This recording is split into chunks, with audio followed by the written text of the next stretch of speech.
नहमदुहु व नुसल्ली अला रसूलिहिल करीम। मैं कल्ब की गहराइयों से हुजूर गाजी मिल्लत शहंशाह खिताबत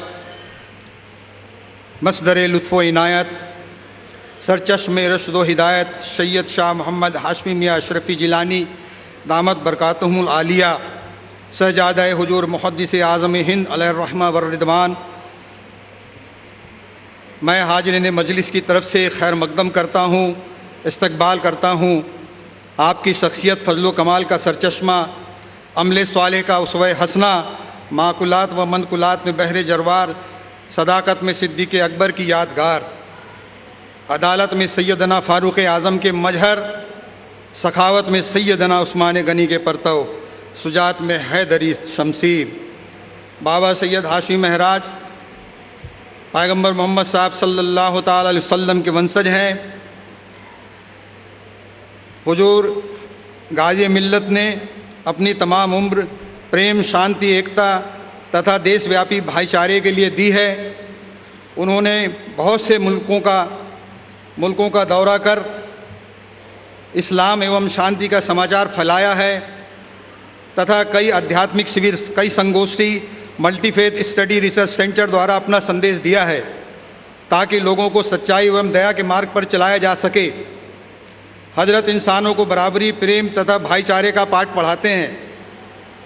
वे हमें प्रेरित करते हैं कि भाईचारे के रिश्ते मजबूत करें ताकि लोगों के मध्य सौहार्द का वातावरण बन सके।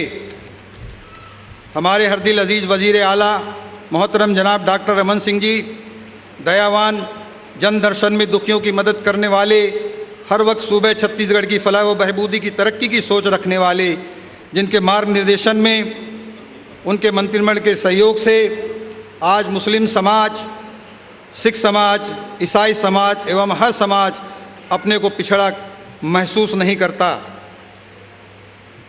मैं माननीय मुख्यमंत्री जी का अभिनंदन करता हूँ, स्वागत करता हूँ, इस्तकबाल करता हूँ। इस मंच का फ़ायदा लेते हुए चंद बातें आपके सामने में मैं वक्फ बोर्ड के ताल्लुक़ से रखना चाहता हूँ। छत्तीसगढ़ राज्य वक्फ बोर्ड के अस्तित्व में आने के बाद राज्य भर से करोड़ों रुपए की संपत्ति पर अतिक्रमण की शिकायतें दस्तावेजी प्रमाण के साथ आए हैं, जिसे माननीय मुख्यमंत्री डॉक्टर रमन सिंह जी ने बड़ी गंभीरता से लिया और निर्देश दिया कि प्राथमिकता के आधार पर सुनिश्चित करें कि मुस्लिम समाज के वक्फ संपत्ति की सुरक्षा हो एवं उसकी आय मुस्लिम समाज के धार्मिक, सामाजिक, आर्थिक एवं जन कल्याण और जनहित में खर्च हो। मैंने माननीय मुख्यमंत्री जी से वादा किया था कि मेरी पूरी कोशिश होगी कि अन्य 22 राज्यों के वक्फ बोर्ड की अपेक्षा आपके मार्गदर्शन निर्देशन में छत्तीसगढ़ राज्य वक्फ बोर्ड सबसे बेहतर काम करके दिखाएगा।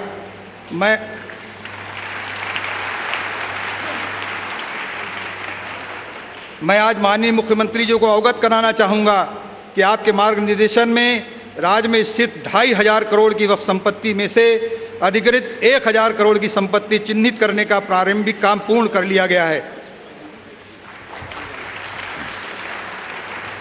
और चरणबद्ध तरीके से अतिक्रमण करने वालों को नोटिस जारी का कार्य किया जा रहा है।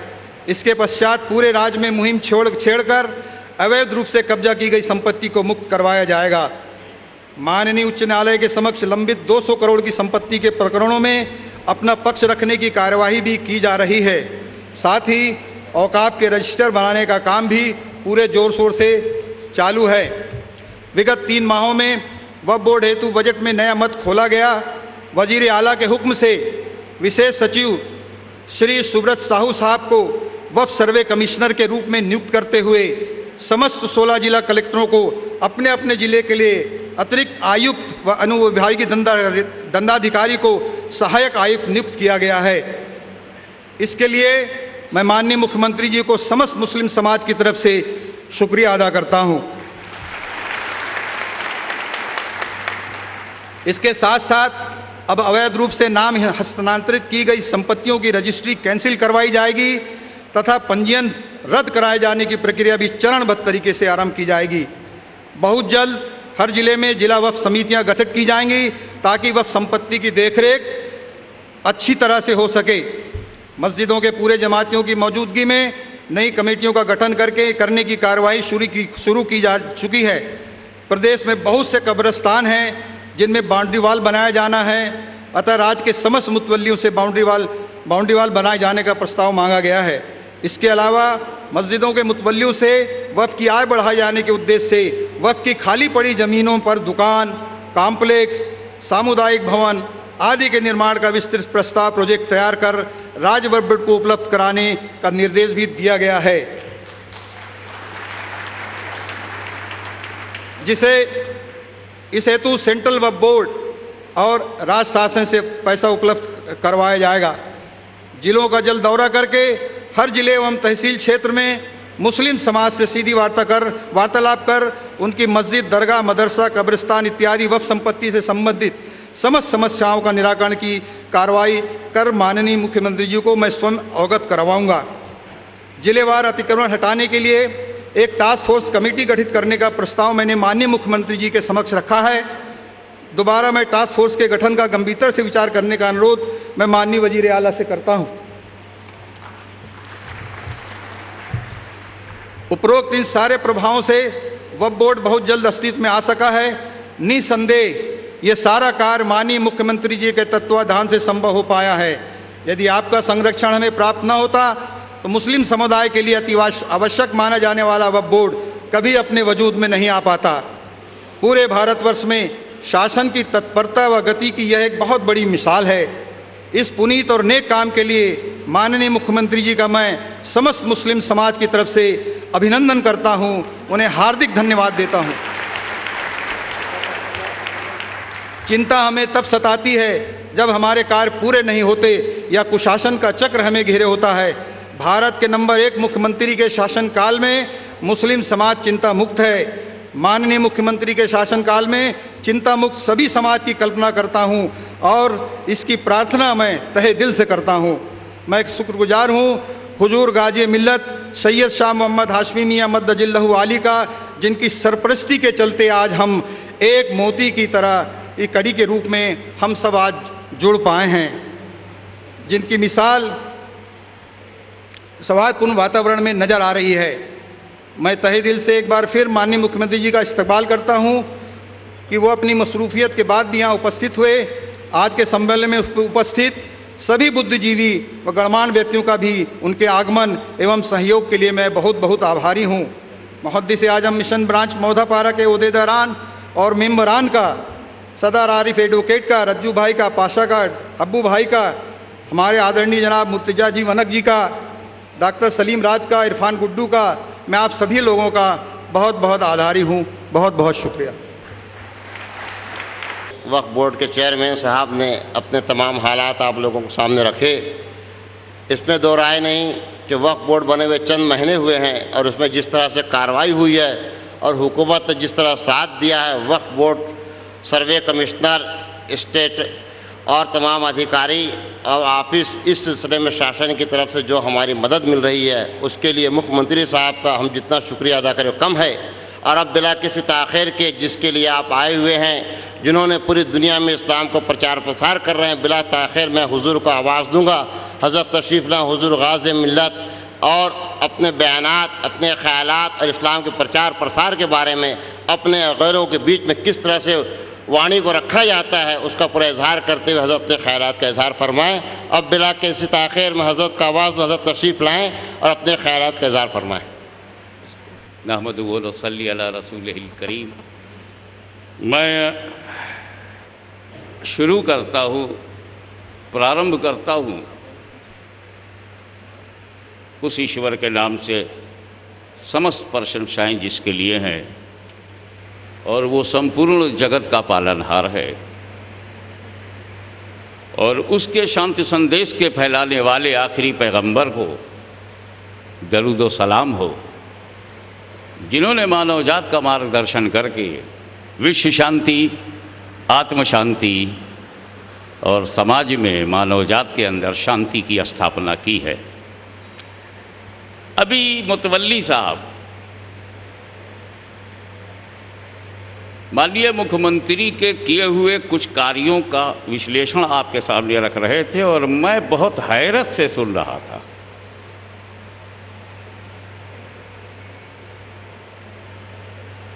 मुझे बहुत आश्चर्य हो रहा था कि इतने कम समय में डॉक्टर रमन सिंह की इच्छा शक्ति कहाँ तक है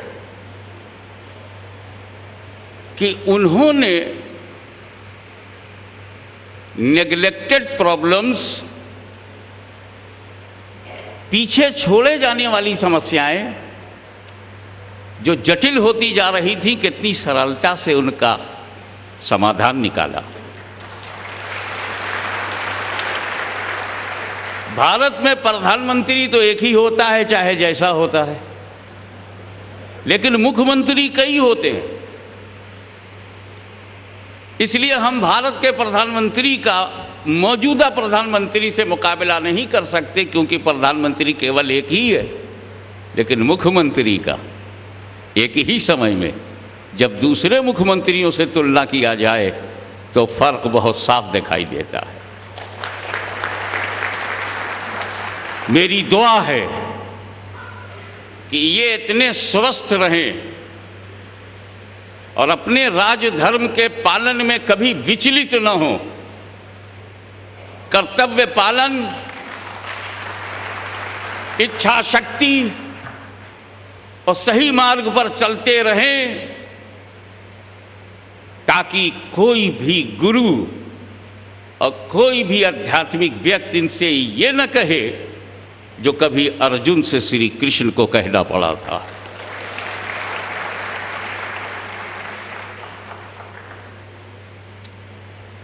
मैं उत्तर प्रदेश में पैदा हुआ। अयोध्या नगरी से केवल 50 मील दूर पर मेरा आश्रम है। मेरे पूर्वज बादशाह थे, उन्होंने हुकूमत छोड़ी, आध्यात्मिक क्षेत्र में आकर उन्होंने मार्गदर्शन दिया। आज 700 साल से हमारा आध्यात्मिक आश्रम भारत की धरती पर चल रहा है। इसलिए कई प्रदेशों में जाने का सौभाग्य मिला, लेकिन रोम रोम में रमन की स्थिति जो डॉक्टर रमन के प्रति दिखाई दे रही है वो कहीं नजर नहीं आई। और इसका कारण भी स्वाभाविक है, वो डॉक्टर पहले हैं, मंत्री बाद में। डॉक्टर को किसी भी रोगी से घृणा नहीं है,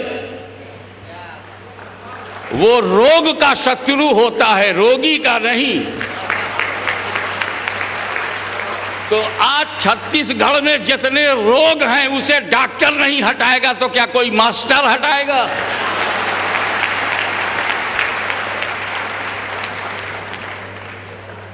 जरूरत है उनके साथ वफादारी की, लॉयल्टी की।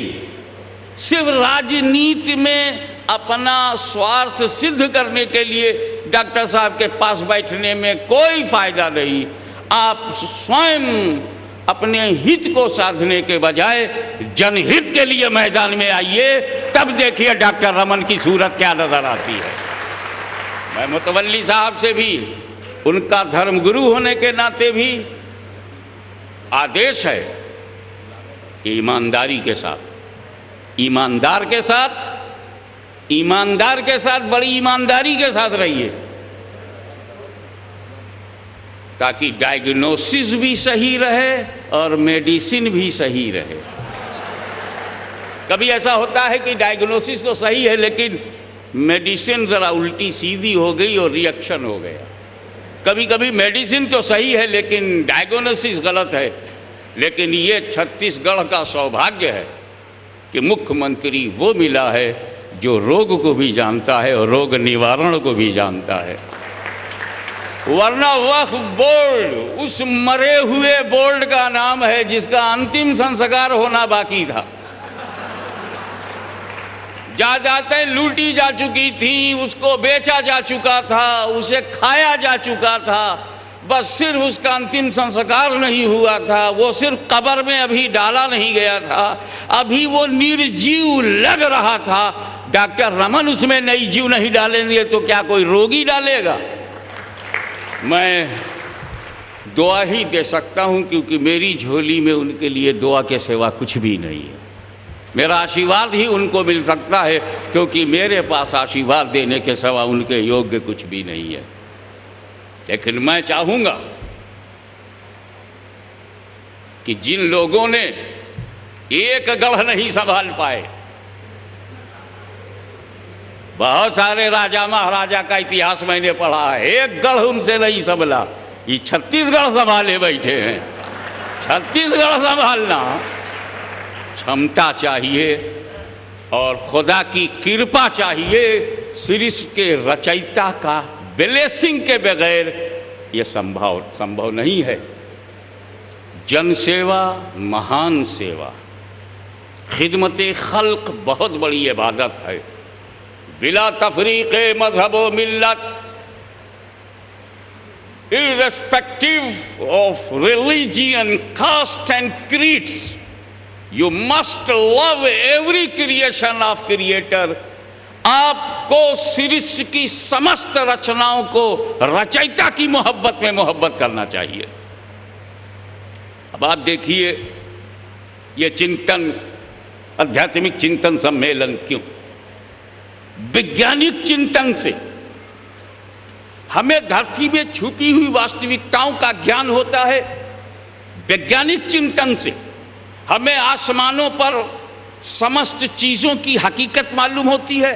वैज्ञानिक चिंतन से हमको टेक्नोलॉजी में डेवलपमेंट के रास्ते मिलते हैं और ये पता चलता है कि सारी सृष्टि ईश्वर ने हमारे लिए बनाई है। लेकिन ये आध्यात्मिक चिंतन ही से पता चलता है कि तुम किसके लिए बनाए गए हो। मनुष्य किस लिए बना है? धरती इसलिए बनी है कि वो अनाज उगाए, बादल इसलिए बने हैं कि बारिश करे, समंदर इसलिए बनी है कि लहरें मारे, पर्वत इसलिए बने हैं कि धरती का संतुलन बनाए रखे। पर ए मिस्टर इंसान, ए विचित्र इंसान, तू कब सोचेगा कि तुम किसके लिए बनाए गए हो? सृष्टि के रचयिता ने जब सबकी रचना की और आपकी भी रचना की और आपको सृष्टि में सर्वश्रेष्ठ बनाया, पूरे गगन को आपके अधीन रखा, पूरी धरती पैर के नीचे है। आप हवा में उड़ना चाहें तो पवन रोकती नहीं, समंदर में जहाज दौड़ाना चाहें तो सागर रोकता नहीं। सब आपके लिए है। आप किसके लिए? बस बात बिल्कुल दो शब्दों में ये है कि सारी रचना इंसानों के लिए है और इंसान रचयिता के लिए। सारी दुनिया मानव जात के लिए है और मानव जात अपने पालनहार के लिए है। तो अब ये दुनिया हमारे प्रयोग के लिए है, इसे प्रयोग करो। मानव समाज, जब मनुष्य, पहला मनुष्य और पहली स्त्री इस धरती पर कदम रखा और उनसे वंश चला और वंश चलने से लोगों के समूह से समाज बना, वैचारिक भिन्नता रही, भाषाओं का अंतर रहा, लेकिन मानवता और मनुष्यता सब में समान रूप से थी। अब समस्या ये आई कि सारी दुनिया अगर हमारे प्रयोग के लिए है, सारी दुनिया हमारे यूज के लिए है और हम खुदा के लिए हैं। God created us for himself. ईश्वर ने हमको इसलिए पैदा किया कि हम ईश्वर के बन के रहें। तो कितनी आसान बात है कि तुम दुनिया में रहो, दुनिया में रहो, दुनिया के न रहो। ईश्वर के रहो, दुनिया में रहो, ताकि तुम ईश्वर की इच्छानुसार रहो। हम फैशन देख करके अपनी जीवन शैली नहीं बनाएंगे, ईश्वर की इच्छा देख करके बनाएंगे, क्योंकि उसको क्या पसंद है हम उसी के लिए हैं। अब उसकी पसंद ईश्वर अदृश्य अनंत निराकार है, असीमित है। तुमेकम वरण्यम तुमेकम शरण्यम तुमेकम जगत कारणम विश्वरूपम। वो विश्वव्यापी है, वो संसार का रचयिता है, वो अनंत है, निराकार है, अदृश्य है। हम हैं ईश्वर के भक्त, हम हैं उसके पुजारी। हम पहचानना चाहते हैं उसे, हम पूर्ण रूप से जानना चाहते हैं उसे, मगर वो अदृश्य है, वो दिखता नहीं, सुनने में नहीं आता, समझ में नहीं आता। जितना सोचते हैं उतना ही समझ के बाहर हो जाता है। अकबर इलाहाबादी ने क्या खूब कहा है, तू दिल में तो आता है समझ में नहीं आता, तू दिल में तो आता है समझ में नहीं आता। मैं जान गया बस तेरी पहचान यही है। ईश्वर दिल में आएगा समझ में नहीं आएगा। समस्या यह है कि ईश्वर पवित्र है, अपवित्र दिल में आता ही नहीं। ईश्वर पवित्र है, अपवित्र दिल में आता ही नहीं। और दिल को पाक करने के लिए कोई औषधि दुनिया में नहीं है। अगर दिल को पाक करना है तो आध्यात्मिक चिंतन ही के माध्यम से पाक किया जा सकता है। ये अनिवार्यता है हमारे यहाँ। तो अब दो शब्दों में फिर समेट दूं कि हमारे लिए सारी दुनिया है यूज करने के लिए और ईश्वर है लव करने के लिए। You use everything and love creator. रचनाओं को प्रयोग में लाओ, रचयिता से प्यार करो। रचनाओं, और जब तुम रचयिता से प्यार करोगे तो रचनाओं से झगड़ोगे कैसे? रचयिता, जैसे कोई कुम्हार एक घड़ा बनावे तो एक आध घड़ा बहुत बढ़िया होता है, एक आध खराब हो जाता है, तो बाहरी लोग तो कहते हैं ये घड़ा खराब है, मगर उस कुम्हार से पूछो, उसका अपना बनाया हुआ है। एक काला कलौटा लड़का है, नाक से कुछ निकल रहा है, आंख से बह रहा है, बिल्कुल कीचड़ में लदा फंदा हुआ है। हम देखते ही घृणा करने लगे, यार हटाओ बहुत गंदा है। इतने में उसकी माँ आकर के उसे गोद में उठा लेती है, अरे मेरा चांद है, मेरा सूरज है, मेरा प्यार है, मेरा सितारा है। अपने बच्चे से इतना प्यार, जबकि माता जी रचयिता नहीं है, माध्यम है। तो जब माता पिता केवल माध्यम होकर अपने बच्चों से इतना प्यार करते हैं, तो मेरा खुदा अपने बंदों से कितना प्यार करता है, जिसने खुद उनकी रचना की है। कमाल है, खुदा बड़ा होकर के सबसे प्यार करे। तुम कितने घटिया हो कि अपने बड़ों का भी आदर न कर सके। तुम घृणा करो, तुम संकीर्णता, सांप्रदायिकता, राष्ट्र विरोधी तत्वों को समर्थन दो, तुम अशांति फैलाओ, तुम इंसान को इंसान से लड़ाओ, पानी महंगा हो और आदमी का खून सस्ता हो। ये वही सोच सकता है जिसका ईश्वर से कोई संबंध नहीं है और वो रचयिता की रचनाओं का अनादर कर रहा है। तो अब use whole creations and love creator.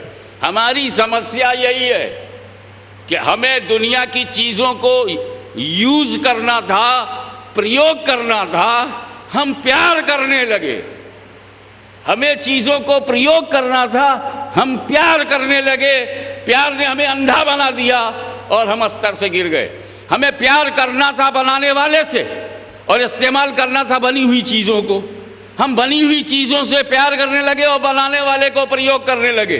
धर्म बना था ये बताने के लिए कि कैसे प्रयोग किया जाएगा, तो हमें धर्म के माध्यम से प्रयोगशाला मिल गई थी कि ऐसा जीवन शैली ऐसी होनी चाहिए। परंतु विडंबना ये है कि हमें जिसे यूज़ करना था उसे हम लव करने लगे और जिस ईश्वर से लव करना था उसे हम अपनी राजनीति में यूज़ करने लगे, अपने जीवन में उसे यूज़ करने लगे। तो धर्मों का गलत इस्तेमाल बंद होना चाहिए। धर्मों के माध्यम से जीवन का तरीका सीखना चाहिए। यही अध्यात्म की जड़ है। अब मैं आपको बताऊं यूज़र और लवर में क्या फ़र्क होता है। यूज़र और लवर में क्या फ़र्क होता है, यूज़र की मेंटलिटी क्या होती है और लवर की मेंटलिटी क्या होती है। हमारे माननीय मुख्यमंत्री जी को तो बहुत तजुर्बा हुआ होगा, आप में से भी बहुत लोगों को ये एक्सपीरियंस हुआ होगा।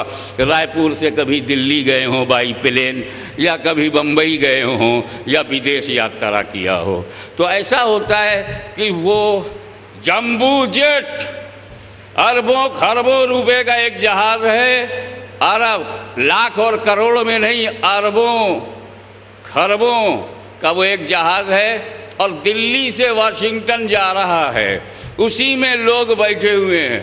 अभी जैसे ही वाशिंगटन से उड़कर वो दिल्ली आया, ठीक से रुका ही था कि हर एक ने हेड लॉकर खोल के हैंड बैगेज निकाल के जल्दी से आगे बढ़ने की धुन में एक दूसरे को ओवरटेक कर रहे हैं। मैंने कहा बेटा तुम 18 घंटे तक इस जहाज़ में थे और जैसे ही दिल्ली ये पहुंचा, इसको छोड़ने की जल्दी क्यों? अरबों रुपए का है, खरबों रुपए का है, करोड़ों से ज़्यादा इसकी वैल्यू, इतनी जल्दी छोड़ने की जल्दी क्यों है? बोले अगर जल्दी नहीं करेंगे तो इमिग्रेशन में लाइन है, और इमिग्रेशन के बाद फिर हमको कस्टम कराना है, कस्टम के बाद बाहर जाना है, इसको जल्दी से। अरे बड़ी कीमती है, कह लगे मैंने यूज किया है, मैं इसका यूजर हूं। कोई चीज कितनी ही कीमती हो, अगर तुम उसके यूजर हो तो लक्ष्य पाते ही छोड़ दोगे। लेकिन अगर कोई लवर हो जाए 18 घंटे में, I love aircraft, I love aircraft, I love हवाई जहाज, तो वो सीट से उठेगा ही नहीं। फिर पुलिस वाले उसको जबरदस्ती ले जाएंगे, ताकत से उसको बाहर किया जाएगा। तो जो लोग दुनिया से मोहब्बत नहीं करते, दुनिया को इस्तेमाल करते हैं, दुनिया को प्रयोग करते हैं, मोहब्बत नहीं करते, जब भी वो आखिरी फरिश्ता आता है कि अब शरीर से आत्मा लेना है, तो बंदा कहता है जल्दी करो, मुझे इस दुनिया की मोहब्बत नहीं है। जो कुछ उसके चरित्र के हैंड बैगेज में है, लिए दिए, अर्थी पे लेट गया, संकोच नहीं किया, खुशी खुशी गया, तो लेने वाले ने भी खुशी खुशी लिया, और दो खुशियों के बीच उसका स्थानांतरण हो गया। लेकिन अगर कोई दुनिया से मोहब्बत करने लगे, यूज करने के बजाय लव करने लगे, वो फरिश्ता हमें नहीं छोड़ेगा, नहीं छोड़ेगा, सीट पर बैठा रहेगा, तो ताकत से वो ले जाएगा। चेहरा दिखाने लायक भी कुछ लोग नहीं रह जाते। तो जो लोग दुनिया से मोहब्बत करने लगते हैं, तो फिर उन्हें दुनिया छोड़ने में दर्द होता है, दुनिया छोड़ने में पीड़ा होती है, दुनिया छोड़ने में तकलीफ होती है। लेकिन जिन लोगों को दुनिया में इस्तेमाल किया, तो उनको अपने लक्ष्य की पूर्ति के बाद दुनिया छोड़ने में आनंद मिलता है। यही वजह है कि महर्षियों को, यही वजह है कि संतों को, यही वजह है कि सूफियों को, यही वजह है कि ईश्वर के वलियों को इस दुनिया में रहने में मजा नहीं आया जितना दुनिया छोड़ने में मजा आया है। यकीन ना हो तो पूछो हमारे भारत के पुरानी सात इतिहास से, सनातन इतिहास से पूछो, पूछो हजरत मूसा से, पूछो यहूदी धर्म में हजरत मूसा से, इस्लाम धर्म में भी हजरत मूसा है। अरे इस्लाम धर्म के बारे में एक ही शब्द कहूँ, ये बिल्कुल आखिरी धर्म है, सारे धर्मों का गुण लेके आया है। ये तो हो सकता है कि इसकी में कोई बात पीछे ना मिले, लेकिन ये हो ही नहीं सकता कि पीछे का कोई गुण इसमें न मिले। मैं एक मिसाल इस मौके पे देता हूँ। आज एक ज़माने में जब शुरू में भारत में मोबाइल बना था, बड़ा लंबा था, बड़ा भारी था, जेब में रखने के बजाय झोले में रखना पड़ता था। लेकिन जब फिर लेट कुछ और नया बना, लेटेस्ट आया, वो लेटेस्ट आया तो उसमें यह हुआ कि अब सिर्फ आउट गोइंग और इनकमिंग ही नहीं है, मैसेज भी दे सकते हो। फिर और लेटेस्ट आया, वो 3 बातें तो उसमें पहले से हैं, लेकिन एक बात ये बढ़ गई, इंटरनेट में भी दे सकते हो। वो 4 बातें फिर लेटेस्ट आया, वो 4 बातें सबकी सब उसमें है। एक बात और बढ़ गई कि तुम फोटो भी लिख ले सकते हो। फिर वो सब होते हुए ये भी आया कि तुम न्यूज़ भी सुन सकते हो। फिर ये भी आया कि तुम वीडियोग्राफी भी कर सकते हो। यानी जितने भी नवीन आते गए, प्राचीन को लेते गए और नई नई बातें देते गए। यही हाल इस्लाम का है। आदम से जो धर्म चला, ईसा तक फला फूला, वो सारे गुण इस अंतिम धर्म में आ गए। इसीलिए इस धर्म का नाम न मुसलमान है, न इस धर्म का नाम अरब है, न इस धर्म का नाम नॉन अरब है, न इसका नाम ईरान है, न इसका नाम मक्का है, न मदीना है, न क्षेत्र के नाम पर है, न व्यक्ति के नाम पर है, अपने संदेश के नाम पर इसका नाम इस्लाम है।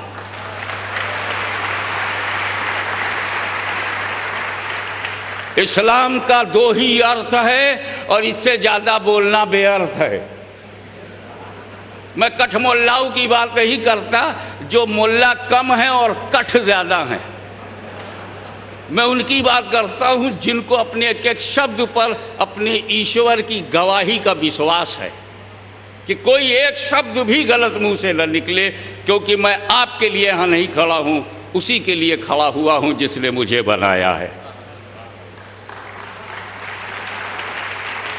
और मैं चाहता हूं कि ये जब मुझे शुभ अवसर मिला है कि छत्तीसगढ़ का पहला नागरिक, छत्तीसगढ़ का पहला पढ़ा लिखा, छत्तीसगढ़ का पहला निर्भीक नेतृत्व जब हमें सुनने को अवसर मिला है, तो हम डॉक्टर साहब से को भी कुछ कहते चलेंगे, ताकि फिर पूरा छत्तीसगढ़ न सिर्फ छत्तीसगढ़ में बल्कि कश्मीर से कन्याकुमारी तक एक मिसाल बन करके उभर आए और भारत की क्षितिज पर राष्ट्रीय एकता, मानव एकता और सामाजिक शांति और समानता, समता और न्यायपालिका के आधार पर लोगों के अपने अपने कर्तव्य पालन करते हुए लोगों को न्याय देता हुआ छत्तीसगढ़ जब सही हो जाएगा तो विश्वास है कि भारत का हर गढ़ सही हो जाएगा।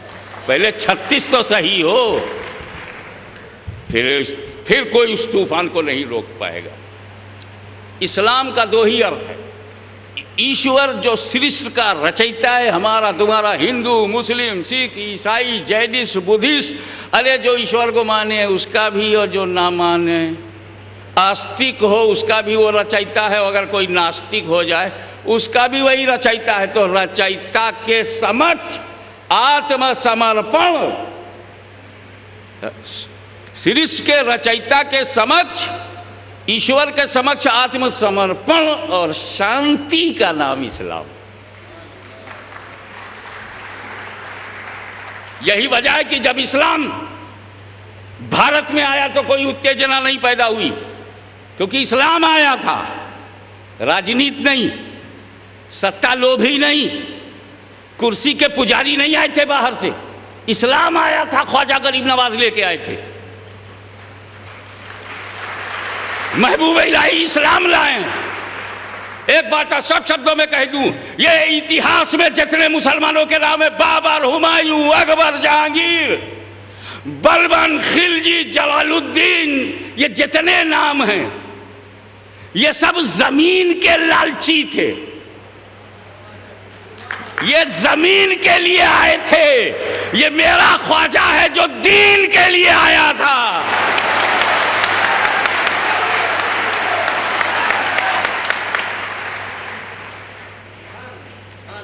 बाहर से 2 किस्म के मुसलमान आए, स्पष्ट शब्दों में, ताकि लिखने में समझने में आसानी हो। बाहर से माननीय मुख्यमंत्री जी 2 किस्म के लोग आए हैं, बाहर से 2 किस्म का मुसलमान आया है और दोनों अलग अलग हैं। अगर एक करोगे गलती हो जाएगी।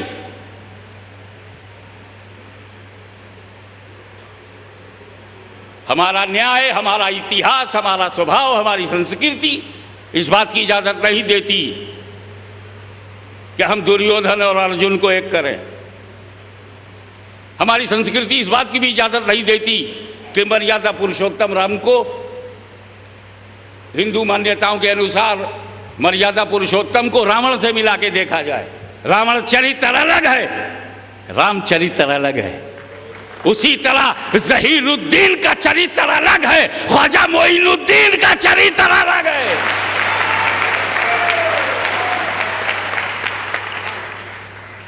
तो बाबर ज़हीरुद्दीन जमीन के लिए आया, ख्वाजा मोइनुद्दीन दीन के लिए आया। अरे बाबर की कब्र का अता पता नहीं, ख्वाजा की मजार पर हिंदू भी है, मुसलमान भी है, सिख भी है, ईसाई भी है।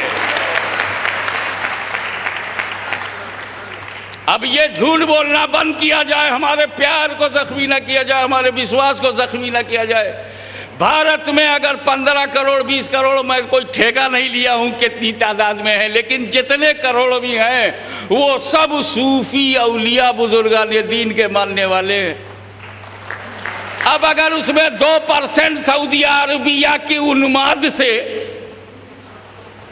पाकिस्तान के सरहदी सूबे के सहयोग से, तालिबान का रूप धारण करके बिन लादेन की शक्ल में उभरे, लादीन ला माने नहीं, दीन माने धर्म।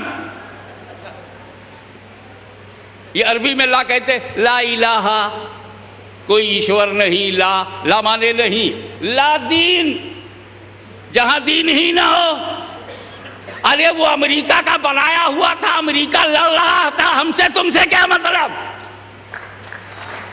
अमेरिका पीर है, लादीन उनका मुरीद था।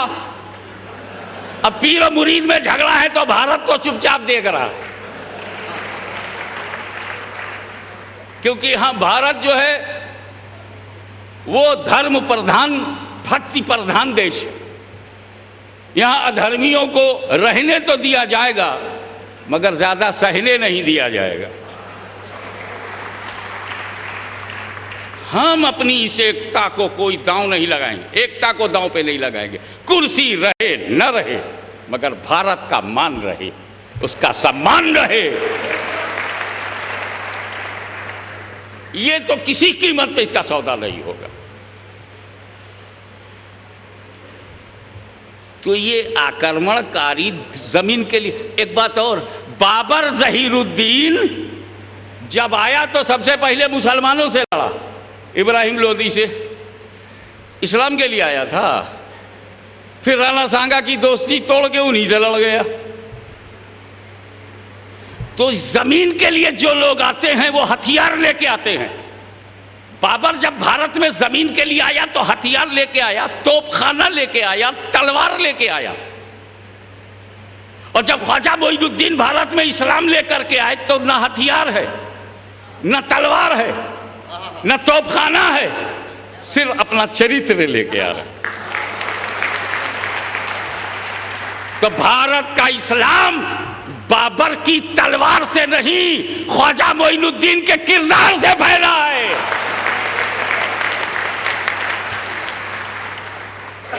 जब यह बात स्पष्ट हो गई,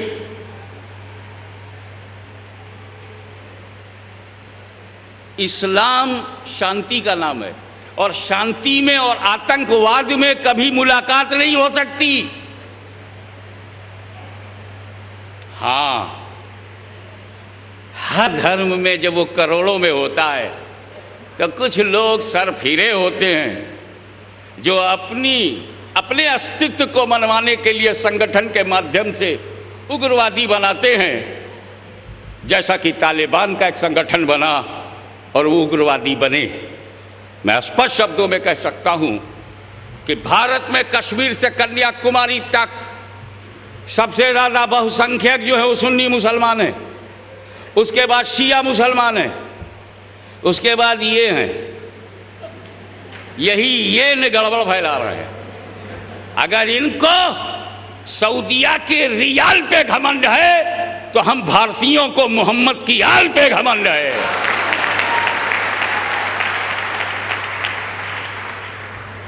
मेरे दोस्तों, लवर ऑफ क्रिएटर बनो यूजर ऑफ क्रिएशंस मानो, रचनाओं को सही रूप में प्रयोग करो। पर समस्या ये है कि हे ईश्वर, तूने अनगिनत रचनाएं बना डाली हैं, हम इन अनगिनत रचनाओं को प्रयोग कैसे करें? तो इस पर मैं एक मिसाल देता हूं, और अभी वो मेरे सामने वो बात आ गई। मैं मेहमान हूं, छत्तीसगढ़ का मेहमान हूं, माननीय मुख्यमंत्री जी का मेहमान हूं। इनको सम्मान के लिए फूलों का एक गुलदस्ता दिया गया। इन्होंने अपनी मोहब्बत दिखाने के लिए मेरे अतिथि के रूप को स्वीकार करते हुए, अपना धर्म निभाते हुए उन्होंने मुझे अर्पण कर दिया, मुझे दे दिया। मेहमान को खुश करना हमारी न केवल भारतीय परंपरा का एक अटूट अंग है, बल्कि ये मानवता आधारित विचारधारा है कि मेहमान को खुश करना है। अब मेहमान को खुश करना है, अभी मेरी आज रात की, कल दोपहर में और रात में दावतें हैं, वो भी ठीक से सुन लें। आप मुझे खाना खिलाएंगे तो पहले ही से सुन लीजिए कि मुझको ज्वार की रोटी, सरसों का साग और एक गिलास लस्सी मिल जाए तो मजा आ जाए। ये मेरी पसंद है, आई लाइक टू मच। अब अगर किसी ने कहा हजरत ये चिकन बिरयानी है, ये चाइनीज है, ये बर्गर है, ये पिज्जा है, ये मांसाहारी, तो वहीं डाउन हो गया। या अल्लाह, लोग खाना जीने के लिए खाते हैं, इसलिए तो मेरे मरने का इंतजाम किया है। मेहमान को खुश करना है तो जो मेहमान को पसंद है वो परोसो। ये मत देखो कि वो बेसन की रोटी है, ये मत देखो कि वो ज्वार की रोटी है, ये मत देखो कि सरसों का मामूली साग है, ये मत देखो कि छाछ है। अरे छाछ अगर पसंद आ जाए तो रसखान को भी कहना पड़ता है, छछियावे छाछ पे नाच नचावे। बस पसंद आ गए और बहाने करते, किसी को मक्खन पसंद आ जाए तो खा भी जाएगा और बहाने भी करेगा और अपनी माँ से कहेगा, मैया मोरी मैं नहीं माखन खायो, भोर भयो गैयन के पाछे, मधुबन मोहे पठायो, चार पहर बंसी बट बट के सांझ भरे घर आयो। पसंद का महत्व है। अब अगर आप मुझे खुश करना चाहते हैं तो जो मुझे पसंद है, अब मैं दावत पे गया, उसने रख दिया मेरे सामने सरसों का साग, भजे की रोटी, एक गिलास छाछ। अगर मैं खाना खा के उठाऊं और देख लूं तो फिर बैठ जाऊंगा, इतना मुझे पसंद है। अब अगर आपने दुनिया भर का मुझको नवाब भोपाल का खाना खिलाने लगे आप, तो वो तो भोपाल है, इधर भोचाल आ जाएगा। और मैं ही पूछूंगा, भैया ये खाना तुमने मेरे लिए लगाया, बताओ यहां से कब्रिस्तान कितनी दूर है?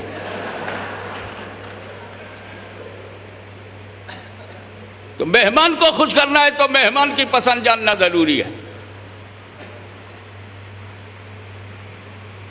मेरे दोस्त, अब अगर रहमान को भी खुश करना है,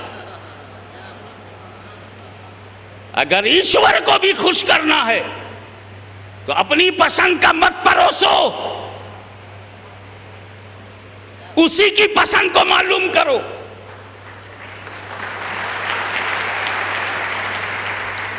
ईश्वर का यह मूल अधिकार है जिसका हनन नहीं होना चाहिए कि वही पूजा के योग्य है। We are worshipper and he is worshipped. हम सब पुजारी हैं और वही पूज्य है। मां का अधिकार अगर मौसी को नहीं दिया जा सकता, बीवी का अधिकार पड़ोसन को नहीं दिया जा सकता, तो ईश्वर का भी अधिकार किसी रचना को नहीं दिया जा सकता। समस्या यह है कि रहमान अदृश्य है। अब उसकी पसंद कैसे मालूम करें? संपर्क नहीं। मैंने समझाया ना कि तुम हाशमी को खुश करना चाहते हो, मेहमान को खुश करना चाहते हो, मेहमान की पसंद, और पसंद जानने का दो ही तरीका है। एक तो यह है कि अगर तुम मेरी पसंद जानना चाहते हो तो मुझसे संपर्क बनाओ, डायरेक्ट मुझसे पूछो ना, बाबा हाशमी आपको क्या पसंद है, मैं बता दूंगा ना, मैं बता दूंगा। भैया चटनी बनाना तो उसमें कच्ची प्याज मत डालना, बहुत बदबू है उसमें, धनिया की चटनी चलेगी, मैं अपनी पसंद बता दूंगा। लेकिन अगर आपका संपर्क मुझसे नहीं है, कनेक्शन नहीं है, कांटेक्ट नहीं है, डायरेक्ट आप मुझसे बात नहीं कर सकते, तब क्या करेंगे? तो दूसरा रास्ता ये है कि मुझसे मत पूछो, बल्कि उससे पूछो जो मुझसे करीब है, मुझसे करीब है, करीब है, वो बता देगा क्या पसंद है। तो अब या तो ईश्वर से डायरेक्ट पूछो, और अगर डायरेक्ट संपर्क तुम्हारा उस अदृश्य ईश्वर से नहीं है तो फिर उससे पूछो जो ईश्वर के करीब है, ईश्वर के करीब है, वो उसकी पसंद बताएगा। और ईश्वर के करीब जो है उसी को अरबी में रसूल कहते हैं, नबी कहते हैं, हिंदी में गुरु कहते हैं, आम जुबान में वली कहते हैं।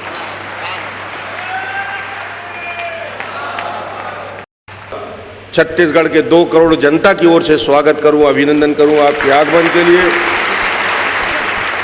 आपके जो अद्भुत आपने प्रवचन दिया, जिस दिशा की ओर आपने हम सबको ध्यान इंगित कराया इशारों में, मगर अद्भुत आपकी ताकत, अद्भुत आपकी शक्ति, हम सब और मैं खास तौर से इस अवसर के लिए बधाई देना चाहता हूं जो आयोजक बंधु हैं, और ख़ास तौर से छत्तीसगढ़ राज्य वक्फ बोर्ड के अध्यक्ष हाजी मोहम्मद सलीम मशरफी साहब को, जो इस आयोजन के पीछे जिन्होंने काफ़ी मेहनत की है, संस्था मोहिदे आज़म मिशन के पदाधिकारी आरिफ एडवोकेट साहब, अयूब अशरफी साहब, पाशा भाई, रब्बू भाई, मुर्तज़ा भाई, डॉक्टर कलीम राज, इरफान गुड्डू साहब, मौलाना अज़मी साहब, और सभी आप सभी का जो आज यहाँ मौजूद हैं। और मैं तो इस अवसर पे कहना चाहूँगा कि मुझे जब पता चला, मोहम्मद सलीम साहब ने बताया कि आज ये आयोजन है, कार्यक्रम है, तो मुझे लगा कि आज किस कार्यक्रम में एक अद्भुत आध्यात्मिक चिंतन की बात, क्योंकि मेरा सौभाग्य है कि पिछले कार्यक्रम में भी मौजूद था, तो मुझे खुद लगा कि इस कार्यक्रम में अतिथि की हैसियत से नहीं, एक श्रोता की हैसियत से मुझे पहुंचना चाहिए। उनके उपदेश, उनके प्रवचन और जो दिशा वो दिखाते हैं, निश्चित रूप से हम सब के लिए और सब समाज के लिए एक दिशा और वो साफ रास्ता दिखाते हैं।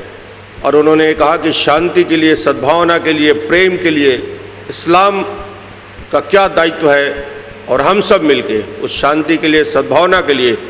और ख़ास तौर से मैं कहना चाहूँगा बाबा हाशमी महाराज जी को कि ये छत्तीसगढ़ है, और आपके आशीर्वाद से छत्तीसगढ़ हिंदुस्तान का वो हिस्सा है। हमारी कौमी एकता, भाईचारा दुनिया में मिसाल के तौर पे लिया जाता है। मैं जब दूसरे प्रदेश में जाता हूँ, देश के बाहर जाता हूँ, तो निश्चित रूप से इस बात को बड़े फ़ख्र के साथ, गर्व के साथ कहता हूँ कि हमारे यहाँ छत्तीसगढ़ की परंपरा, हम छोटा राज्य है, पिछड़ा राज्य बोला जाता है, मगर यहाँ के लोग, इनका दिल बड़ा है, विश्वास बड़ा है, आपस का भाईचारा हमारा बड़ा है, और छत्तीसगढ़ की मिसाल को हम दुनिया के सामने रखते हैं और कहते हैं कि यदि बनना है तो छत्तीसगढ़ जैसे बनो। जो कौमी एकता, भाईचारा छत्तीसगढ़ में है, वो सब के लिए। आज सलीम अशरफी साहब ने बहुत सारी बातें रखी, खास तौर से वक्फ बोर्ड के बारे में उन्होंने चिंता की व्यक्त किया। हज़ारों करोड़ की संपत्ति, निश्चित बात है कि इसके पीछे बहुत सारे ऐसे लोग लगे रहते हैं जो संपत्ति का उपयोग और दुरुपयोग करते हैं। सरकार की कोशिश होगी कि वक्फ बोर्ड की संपत्ति जिस उद्देश्य के लिए दान में दी गई है, दान दाताओं ने दिया है, उसका 100% सदुपयोग हो, संरक्षण हो। और ऐसे लोग जो कब्जा करके रखे हैं उनसे आग्रह करेंगे, यदि आग्रह नहीं मानेंगे तो वक्फ बोर्ड को सख्ती के साथ इसमें कार्रवाई करने के लिए सरकार की मदद होगी, और वो संपत्ति जिस नाम से दी गई है उसका उपयोग हो। हज़ारों करोड़ की संपत्ति है। टास्क फोर्स गठन करने की बात कही है, जिला स्तर में हम इस दिशा में आगे बढ़ रहे हैं, जिलाधीशों से भी हमने कहा है, और इसके लिए आगे आने वाले समय में जिला स्तर में टास्क फोर्स बन के और इस सारे विषय में जो संपत्ति है उसका हिसाब और उसको खाली कराने के लिए भी और संपत्ति को तरक्की के लिए उसका उपयोग बेहतर तरीके से हो, इसको चिन्हित किया जाएगा। मुझे लगता है कि बहुत अच्छी बात और बहुत अच्छे स्वाद के बाद दूसरा चीज़ आदमी खाना पसंद नहीं करता। और हाशमी साहब जी के इस अद्भुत मार्गदर्शन, प्रवचन, उद्बोधन के बाद कोई व्यक्ति आगे बोलने की हिम्मत नहीं कर सकता। मैं आप सब की ओर से उनका फिर से तहे दिल से स्वागत करता हूँ। आप छत्तीसगढ़ आते रहिए। छत्तीसगढ़ में आपके विचार, आपकी भावना के अनुरूप काम करने वाले लोगों की संख्या है। आपका आशीर्वाद छत्तीसगढ़ को मिलता रहे। मैं सबकी ओर से पुनः आपका छत्तीसगढ़ में अभिनंदन करता हूँ, स्वागत करता हूँ और बार बार आप छत्तीसगढ़ पधारे रहें, इसके लिए मैं आग्रह करता हूँ। हिंदू, मुस्लिम, सिख, ईसाई, जैन, बुद्ध धर्म समस्त जातियों और सिर्फ सारे सृष्टि के रचयिता की वंदना पर उसका समापन होना चाहिए। और यह हमारी भारतीय संस्कृति भी है और मानवता का तकाजा भी है कि हम अपने ईश्वर की वंदना के लिए थोड़ी देर के लिए खड़े हो जाएं। या नबी सलाम अलैका, या रसूल सलाम अलैका, या हबीब सलाम अलैका, सलावतुल्लाह अलैका, तलअल बद्रु अलैना मिन सनियातिल